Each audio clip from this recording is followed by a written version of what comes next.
자, 오늘 저와 여러분들이 함께 나누실 말씀은 마태복음 5장 14절 말씀입니다. 마태복음 5장 14절 한 목소리로 함께 하나님 말씀 같이 읽으시겠습니다. 너희는 세상의 빛이라. 산 위에 있는 동네가 숨겨지지 못할 것이요. 아멘. 할렐루야. 네, 여러분 한 주간 동안 평안들 하셨습니까? 제가 한 2주 전 한국에서 오랜 친구로부터 전화를 받았습니다. 제가 몇 주 전에 행복의 나라로라는 설교에서 제 후배 중에 88년도 학번으로 서울의 한 대학의 부총학생회장이 되어서 당시 군부 독재에 맞서서 강경하게 데모를 주도했던 한 후배에 대해 말씀드린 적이 있습니다. 그 후배가 갑자기 세상을 떠났다는 소식이었습니다. 이 후배는 아주 어린 시절 교회 주일학교에서 저를 만나서 같이 함께 신앙 안에서 자라온 그런 후배였습니다. 대학 졸업 후 그 후배의 삶은 참 녹록지 않았습니다.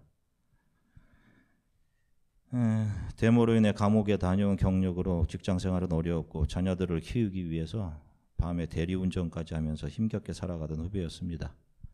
몇 년 전 제가 한국에 방문했을 때 그 후배와 만날 기회가 있었습니다. 그때 후배가 형, 도대체 행복의 나라는 어디 있는 걸까요? 라고 물었던 적이 있어요. 그때 하나님 나라가 행복의 나라지. 너 신앙생활 잘해야 된다. 라고 당시 신앙에서 멀어져 있던 그 후배에게 했던 말들이 기억이 납니다. 그 후배가 죽었다는 소식을 듣고 믿어지지 않아서 하루 동안 아무것도 할 수가 없었습니다. 실은 제가 올여름 한국을 방문할 때 꼭 다시 한번 만나서 이 후배에게 신앙에 대한 이야기를 해주어야지. 그런 마음을 가지고 있었는데 그런 후배가 갑자기 세상을 떠났습니다. 감기로 몸이 안 좋았는데 돈이 드니까 병원을 가지 않은 겁니다. 계속 무리하게 일하다가 쓰러졌는데 감기 바이러스가 뇌로 들어가서 갑자기 사망했다고 합니다. 55세 나이로. 대학교 다닐 당시 이 후배가 입에 달고 있었던 말이 빛은 반드시 어둠을 몰아낸다라는 말이었습니다. 이게 그의 신념이었죠. 이 문장이 당시 운동권에서는 아주 상당히 유명한 문장이었습니다. 빛은 반드시 어둠을 몰아낸다. 그런데 이 문장을 2014년도 세월호 사건 이후 많은 사람들이 촛불을 들고 나왔을 때 84년 학번으로 당시 소리개벽이라는 아주 유명했던 중앙 동아리에서 활동했던 윤민석이라는 현재 민중가수가 우리는 침몰하지 않는다라는 노래 안에 담아 넣었습니다. 자, 그 노래의 가사가 이렇습니다. 어둠은 빛을 이길 수 없다. 거짓은 참을 이길 수 없다. 진실은 침몰하지 않는다. 우리는 포기하지 않는다. 자, 촛불을 들고 사람들이 모일 때마다 이 노래는 마치 주제가처럼 울려 퍼졌습니다. 자신들이 들어올린 촛불, 빛, 신념이 거짓을, 어둠을 몰아낼 것이라는 가슴 뜨거운 정의감을 가지고 사람들이 모여들었죠. 그런데 한 가지 알아야 할 것은 여기서 무엇을 빛으로 정의하느냐에 따라서 이것은 맞는 문장이 되기도 하고 틀린 문장이 될 수도 있습니다. 기만인이 될 수도 있어요. 만약에 이 빛의 자리에 인간 자기 자신들을 가져다 놓는다면 그것은 절대로 그냥 단지 진리의 빛을 가장한 오만한 어둠일 수밖에 없는 겁니다. 이 노래가 잘못된 것은 빛, 참, 진리를 말한 후 그 뒤에 우리를 놓았다는 점입니다. 우리 인간들을 그 뒤에 놓았다는 거예요. 우리는 절대로 정의로울 수 없습니다. 우리는 절대로 빛이 될 수가 없습니다. 우리는 진실할 수 없어요. 여러분, 가장 가까운 집안의 아내에게도 남편에게도 정의롭지 못한 이들이 세상에서 무슨 정의를 쏟아놓을 수 있단 말이에요. 성경은 정확한 목적을 가지고 쓰여진 책입니다. 바로 절대 진리, 절대 빛이신 하나님께서 악과 어두움을 물리쳐내시는 과정, 그 결과를 기록하고 있는 책입니다. 그래서 창세기의 맨 처음이 어둠과 그 어둠을 뚫고 들어오는 빛을 그려내면서 시작하고 있는 거예요. 한번 보겠습니다. 창세기 1장 2절부터 3절 같이 읽겠습니다. 땅이 혼돈하고 공허하며 흑암이 깊음 위에 있고 하나님의 영은 수면 위에 운행하시니라. 하나님이 이르시되 빛이 있으라 하시니 빛이 있었고. 아멘. 보세요. 성경의 맨 처음은 창조 명령이 있은 후 곧바로 혼돈, 공허, 흑암으로 가득 찬 공간을 빛이 뚫고 들어와 채우면서 시작하는 것이었습니다. 그리고 이 빛이 무엇이었다라고 요한복음에서 분명히 이야기하고 있죠. 요한복음 1장 9절부터 12절 말씀 같이 읽으시겠습니다. 참 빛이 있었습니다. 그 빛은 세상에 와서 모든 사람을 비추었습니다. 참 빛이 되신 말씀이 세상에 계셨습니다. 세상은 그분을 통하여 지음을 받았는데도 그분을 알지 못하였습니다. 그분은 자기의 땅에 오셨으나 그의 백성들은 그분을 영접하지 않았습니다. 그러나 누구든지 그분을 영접하는 사람들, 그분의 이름을 믿는 사람들에게는 하나님의 자녀가 되는 자격을 주셨습니다. 아멘. 보세요. 절대 이 빛, 창조 첫날 어둠과 흑암, 공허 속으로 들어온 이 빛이 누구였다라고 말씀하십니까? 예수 그리스도. 사람은 절대로 진리이거나 정의이거나 빛이 될 수 없습니다. 창조 때에 빛이 혼돈과 공허와 흑암을 뚫고 들어왔던 것처럼 악의 세력이 인간들을 유혹해서 하나님을 불순종하게 하고, 그래서 이 땅이 어두움이 지배하는 죄의 영역으로 타락하게 된 것을 빛 대신 예수 그리스도께서 그 어둠 안으로 뚫고 들어오셔서, 이 안으로 들어오셔서 인간들을 영원한 빛 대신 하나님 앞으로 이끌고 가시는 역사를 그려내고 있는 것이 바로 성경입니다. 그래서 이 역사를 His Story라고 하는 거예요. His Story. 저와 여러분들의 개인적인 이야기가 아니라 이 역사는 그분의 스토리인 것입니다. 자기 스스로를 정의요 빛이라고 여긴 사람들은 참 빛인 예수를 알아보지 못했죠. 아니, 거부했습니다. 그 예수를. 자기가 빛이어야 했기 때문이에요. 그런데 인간이 만들어내는 진리와 정의는 다 상대적인 것에 불과해요. 자기 유익에 따라 자기가 주장하는 진리가 바뀐단 말입니다. 자기 자신을 삶의 최우선의 자리에 놓을 수밖에 없는 인간은 절대로 변하지 않는 진리, 정의, 선을 만들어낼 수 없습니다.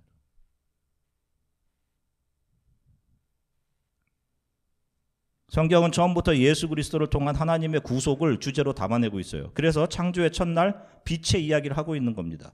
자, 우리가 생각할 때 빛은 태양으로부터 오거나 달이나 별이 발산하는 거라고 생각하죠. 별로부터 오는 거다. 저 빛이 태양이네 생각하죠. 그런데 성경을 보면 창조의 첫날 빛이 있었고 해와 달과 별은 언제 만들어집니까? 몇째 날? 넷째 날에 만들어져요. 그냥 돌멩이였던 겁니다. 그냥. 태양과 달과 별들은 빛이 아니라 빛을 발산해내는, 반사해내는 루미너리, 발광체로 존재했던 거죠. 빛을 성경은 예수 그리스도 하나님이라고 합니다. 그분을 통해 발산되는 빛, 생명력이 공허와 어두움으로 가득 찼던 세상을 밝혀가시면서 그들에게 영원한 생명을 공급해 가고 계시는 겁니다. 이 역사 속에서. 그것이 구속인 거예요. 자, 오늘 우리가 읽은 본문에서 예수님은 너희는 세상의 빛이다라고 하십니다. 그런데 지금까지 우리가 살펴본 바에 의하면 우리는 빛이 아니죠. 예수 그리스도만 빛이십니다. 그런데 예수께서는 이 말씀을 듣기 위해 산으로 나온 사람들에게 너희가 세상의 빛이다, 산 위의 마을이 숨기지 못할 것이다 라고 하십니다. 자, 여기서 산 위의 마을이라는 것은 모리아 산 위에 지어진 도시 예루살렘을 말합니다. 율법과 그 율법을 잘 지키는 자기 자신들을 의인이라고 여기던 바리새인들과 그렇게 종교 생활을 하던 사람들, 그 종교인들의 위선이 빛 때문에 숨겨지지 못할 것이다. 이 빛으로 인해 드러나게 될 것이다 라고 하는 말씀이에요. 왜? 자, 그것들은 절대 진리가 아니었기 때문에. 그리고 계속해서 이런 말씀하시죠. 마태복음 5장 15절 말씀 같이 읽으시겠습니다. 사람이 등불을 켜서 말 아래 두지 아니하고 등경 위에 두나니 이러므로 집안 모든 사람에게 비치느니라. 아멘. 보세요. 여기서 말이라는 것은 이렇게 어떤 물건의 무게를 재는 어떤 그런 기구를 말합니다. 그 눈금을 정확하게 보기 위해서 등경을 말 위에 둔다는 말이에요. 그 뭔가를 재는. 자, 너희가 세상의 빛이라고 하면서 등불 얘기를 하십니다. 자, 우리 크리스천들이 빛인데 어떤 빛이냐 하면 등불이라는 것입니다. 빛을 히브리어로 보시면 오르라고 합니다. 오르, 빛. 그리고 등불은 그 앞에 맴이라는 히브리 단어가 붙어서 마오르라고 합니다. 마오르라는 단어는 자기 스스로가 빛이 아니라 루미너리, 바로 빛을 반사해내는 발광체를 말하는 것입니다. 자, 등불이 빛을 내지만 등불이 빛을 내려면 무엇이 필요한 거예요? 기름이 필요하죠. 기름이 있어야 돼. 누군가 거기다 불을 붙여줘야지 빛을 발산하고 있는 것이 발산할 수 있죠. 그러니까 이 부분을 정확하게 말하면 너희는 세상을 비추는 빛인데 빛을 받아서 그 빛을 반사해내는 존재들이다. 너희는 루미너리 마우르들이다. 마우르. 이런 의미인 것입니다. 그러면 예수께서 왜 빛으로 이 세상에 오셨는지를 이해하면 저와 여러분들이 반사해내야 되는 그 반사의 내용들이 무엇인지를 알 수 있겠죠. 자, 요한복음에서 예수께서 행하신 7가지의 표적을 기록을 합니다. 그중 6번째가 나면서부터 앞을 보지 못한 사람을 예수께서 안식일에 고쳐주신 표적입니다. 예수께서 안식일에 앞을 보지 못하는 사람의 눈을 뜨게 하신 일로 인해서 당시 종교 지도자들과 바리새인들이 예수님을 죽이려고 모함하던 일에 더 박차를 가하게 됩니다. 안식일에 사람을 죽이더니. 자기들은 안식일에 자기 유익을 위해서 자기 할 것은 다 했으면서.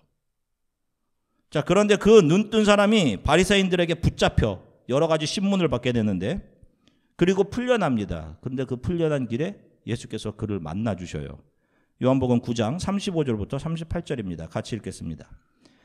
예수께서 그들이 그 사람을 쫓아냈다 하는 말을 들으셨더니 그를 만나사 이르시되 내가 인자를 믿느냐? 대답하여 이르되 주여 그가 누구시오니이까? 내가 믿고자 하나이다.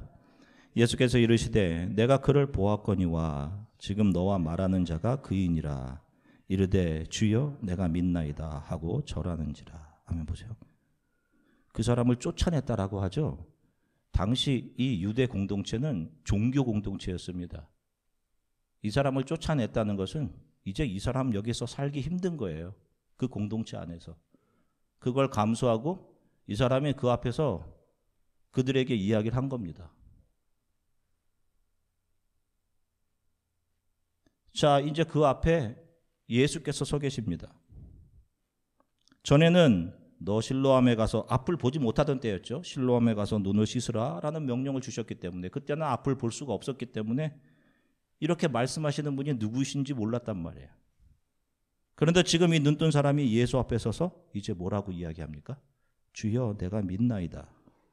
그리고 이 사람이 어떻게 하죠? 절하는지라 라고 하죠. 예수 앞에 엎드리죠. He worshipped him. 예수의 발 앞에 엎드린 거예요. 내가 이 공동체로부터 쫓겨나서 경제적인 어떤 불이익도 저는 상관이 없습니다. 라고 하는 거예요.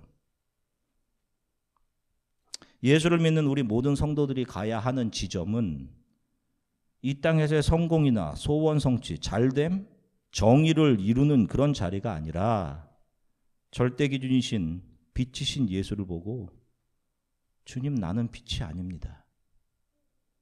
나는 정의로울 수 없는 죄인입니다. 그리고 그 분 앞에 엎드리는 그 자리로 가야 되는 거예요, 여러분. 이게 우리 기독교, 우리 크리스찬들의 가야 하는 지점인 거예요, 여러분. 신앙의 길은 바로 이 자리로 가는 거예요.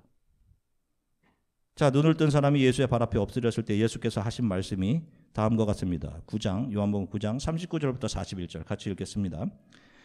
예수께서 이르시되 내가 심판하러 이 세상에 왔으니 보지 못하는 자들은 보게 하고 보는 자들은 맹인이 되게 하려 함이라 하시니 바리새인 중에 예수와 함께 있던 자들이 이 말씀을 듣고 이르되 우리도 맹인인가? 예수께서 이르시되 너희가 맹인이 되었더라면 죄가 없으려니와 본다고 하니 너희 죄가 그대로 있느니라. 자, 보세요.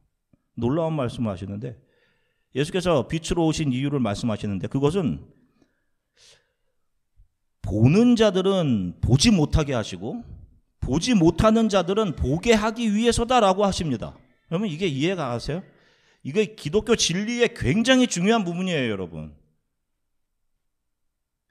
자기 스스로를 명확하게 보고 있는 사람들이다라고 여겼던 종교 지도자들, 바리새인들, 자기 자신은 저 죄인들과는 달리 우리는 율법을 철저히 잘 지키는 의로운 사람들, 정의로운 사람들이며 빛과 같이 세상을 밝히며 계몽하는 의로운 사람들,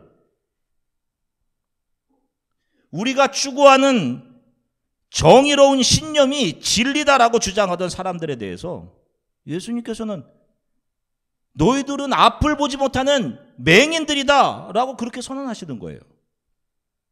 그리고 그런 예수님 앞에서 아니 우리가 지금 잘 보고 있는데 우리가 맹인이란 말입니까? 라고 항변하는 그들에게 너희가 너희 스스로 지금 잘 보고 있다고 하니 너희는 여전히 더러운 죄 가운데 있는 사람들이다. 이런 말씀하시는 거예요. 이게 이해가 가십니까, 여러분? 예수께서 이 땅에 오신 이유는 예수 그리스도 앞에서 여전히 자기가 의롭다, 자기가 빛인 척, 자기 스스로가 잘 본다고 하는 사람들, 자기 스스로 정의요 선이라고 자청하는 사람들,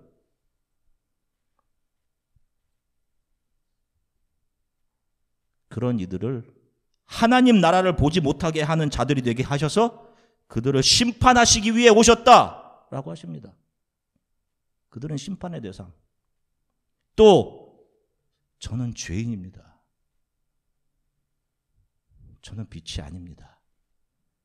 정의롭지 못합니다. 라고 예수의 발 앞에 무릎 꿇은 맹인들의 눈을 열어서 영원한 하나님의 나라를 보여주시기 위해, 자녀 삼으시기 위해 예수께서 이 땅에 오셨다라고 하시는 거예요. 마태복음 9장 13절 말씀 같이 읽으시겠습니다. 너희는 가서 내가 긍휼을 원하고 제사를 원하지 아니하노라 하신 뜻이 무엇인지 배우라. 나는 의인을 부르러 온 것이 아니요 죄인을 부르러 왔노라 하시니라. 아멘. 이 빛의 정체는 은혜와 진리 그리고 긍휼입니다. 요한이 예수 그리스도를 통해 보았던 것이 그거예요. 은혜와 진리가 충만하더라. 저분을 통해서, 저분의 삶을 통해서 나오는 것이. 그리고 그 빛 안에 거하는 사람들, 그 하나님의 자녀들이 만들어내는 건 역시 바로 이 은혜와 사랑인 거예요. 자신에게 비추어진 무한한 은혜가 그들의 삶으로부터 비추어져 나오게 되는 것입니다. 자신을 의인이라고 여기는 사람에게 오신 것이 아니라 예수께서는 자기 자신을 죄인으로 여기는 사람들에게 오셔서 그들을 불쌍히 여기시고 그들을 불러서 어둠 속에서 끄집어내어 빛 안으로 들어오게 하시기 위해 예수께서 오신 것입니다. 겉과 속이 다른 긍휼이 사라진 형식적인 종교 행위와 그런 자신들이 기준이 되어서 다른 사람들을 판단하고 비판하고 정죄하던 그들의 판단, 율법적인 정죄, 자신들이 다른 사람보다 더 정의롭고 선하고 거룩하다고 생각하는 그 거짓된 실체가 빛 대신 예수 그리스도로 인해 적나라하게 드러나게 되는 거예요. 그리고 그들은 그 빛에 눈이 멀어서 더 강팍하게 예수를 거부하고 그 예수를 십자가에 못 박아 죽이는 자들로 드러나는 겁니다. 자, 이런 의미를 가지고 예수께서 오늘 본문에서 너희는 세상의 빛이다라고 하신 비유의 참 의미를 도출해 볼 수 있죠. 우리들이 스스로를 주 앞에서 우리는 정의로울 수 없습니다. 우리는 늘 이기적이고 거짓된 존재입니다. 이렇게 스스로를 죄인으로 여기고 그분의 발 앞에 엎드려질 때 그분이 그런 우리를 용서하시고 예수의 생명으로 거듭나게 하시고 우리의 눈을 떠서 영원한 하나님의 나라 구원이 있음을 보게 하시고 소망하게 하시고 오직 그분의 사랑과 은혜, 열심으로 우리를 이끌고 영원한 구원으로 인도해 가시는 아버지 하나님의 긍휼 안에 살아가면서 그 빛 되신 하나님의 은혜와 긍휼하심을 내 삶을 통해 발산해내며 살아가는 것, 바로 그것을 너희가 세상의 빛이다 라고 말씀하시는 거예요. 자, 여러분들을 통해 이런 삶이 잘 발산되고 있는지 잘 점검해 보세요, 여러분.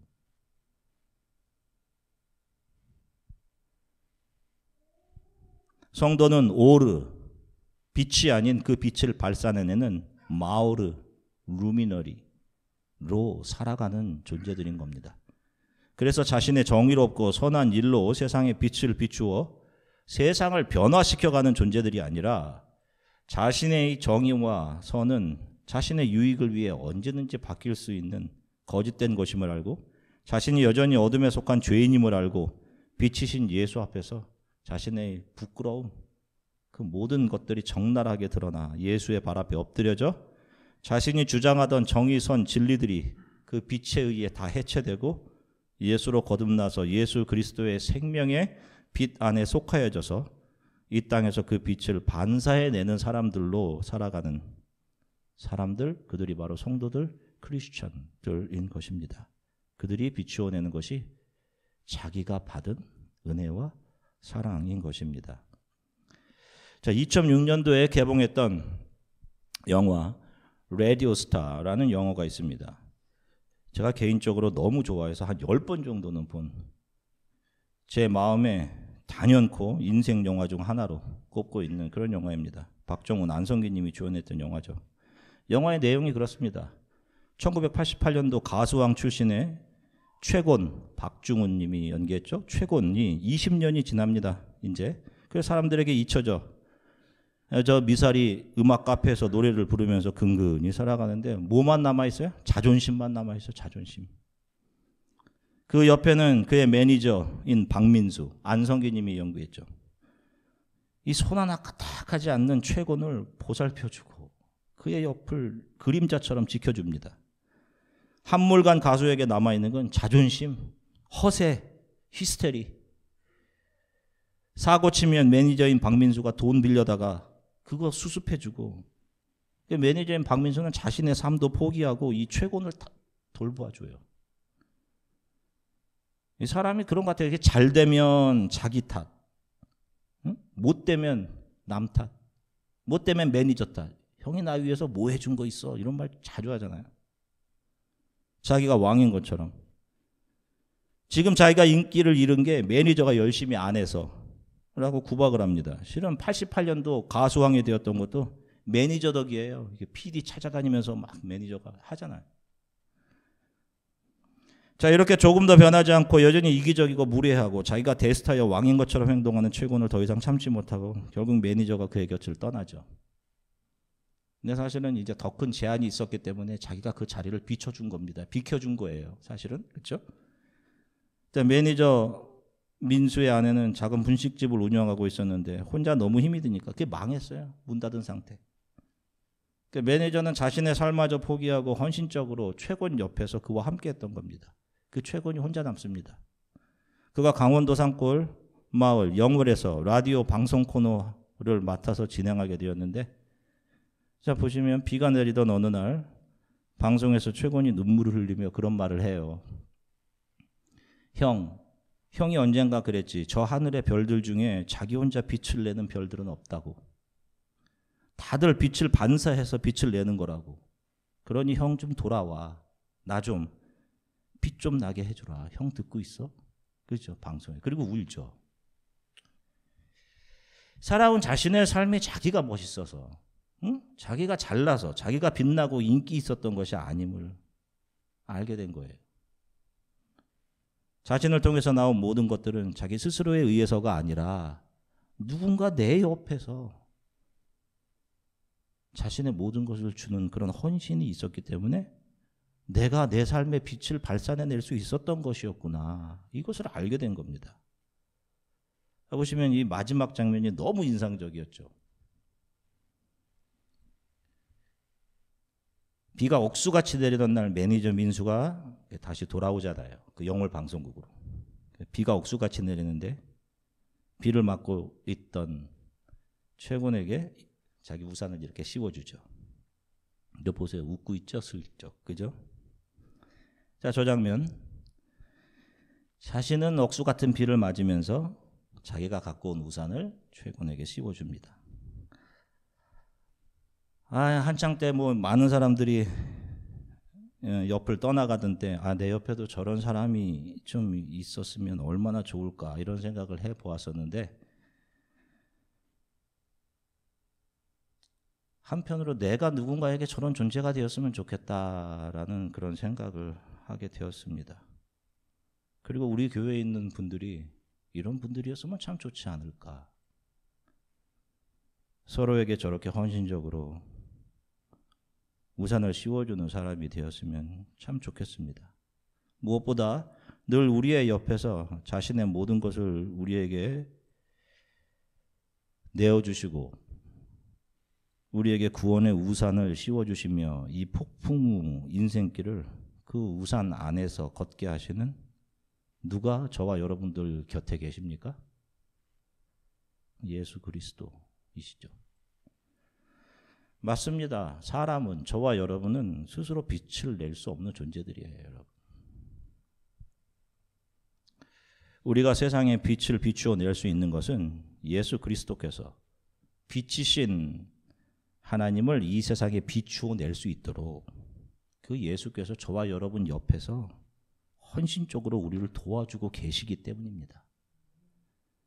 그 예수로 인해 우리는 빛이신 하나님을 세상에 비추어내는 마우르, 루미너리, 등불로 살아가게 되는 것이고요. 그리고 그 등불이 빛을 지속하기 위해서는 우리 안에 기름, 바로 성령 대신 예수 그리스도의 영이 계속적으로 우리 안에 거하고 계셔야 하는 것입니다. 결국 우리는 이 땅에서 우리들에게 주어진 삶 속에서 하나님을 이 세상에 잘 드러내고 그분의 사랑의 빛, 은혜의 빛의 전달자로 살다가 하나님 앞에 서게 되는 것입니다. 이것이 오늘 너희는 세상의 빛이다 라는 말씀 안에 담긴 의미입니다. 저와 여러분들이 이러한 삶을 살아가시길, 세상의 폭우 속에 서 있는 누군가에게 예수 그리스도로 우산을 씌워주는 삶을 저와 여러분들이 살아가시길 주 예수 그리스도의 이름으로 간절히 축원합니다. 잠시 함께 기도하겠습니다. 좀 하나님 앞에 그 자기 자신을 좀 돌아보면서 말씀을 생각하면서 기도했으면 좋겠어요. 뭐 가정에서도 그렇고 늘 내가 옳고 내가 정의롭고 내가 기준이 되어서 있었는데, 하나님, 나는 빛이 아니고 나는 정의로울 수가 없는, 나는 늘 부족한 죄인입니다. 빛으로 오신 예수 그리스도로 인해 이러한 사실을 알게 되었습니다. 빛 대신 예수 안에서 주의 사랑과 은혜를 경험한 그 은혜와 사랑을 받은 내가 그 사랑과 은혜를 내 삶을 통해 겸손히 내 주위로 드러내며 반사해내며 살아가게 해주십시오. 이 폭우의 인생을 살아가는 나에게 자신의 모든 것을 내어주고서 나에게 구원의 우산을 씌워주셨던 예수 그리스도처럼 나도 누군가에게 예수라는 구원의 우산을 씌워주는 그런 사람으로 살아가게 해주십시오. 우리 이렇게 잠시 함께 기도하겠습니다. 사랑하님 감사합니다. 사랑하는 성도들과 함께 또 하나님 말씀 나누게 하셔서 감사합니다. 주님, 너희는 세상의 빛이다. 산 위의 동네가 감추지 못할 것이다. 그렇습니다. 하나님, 빛 오르러 오신 하나님,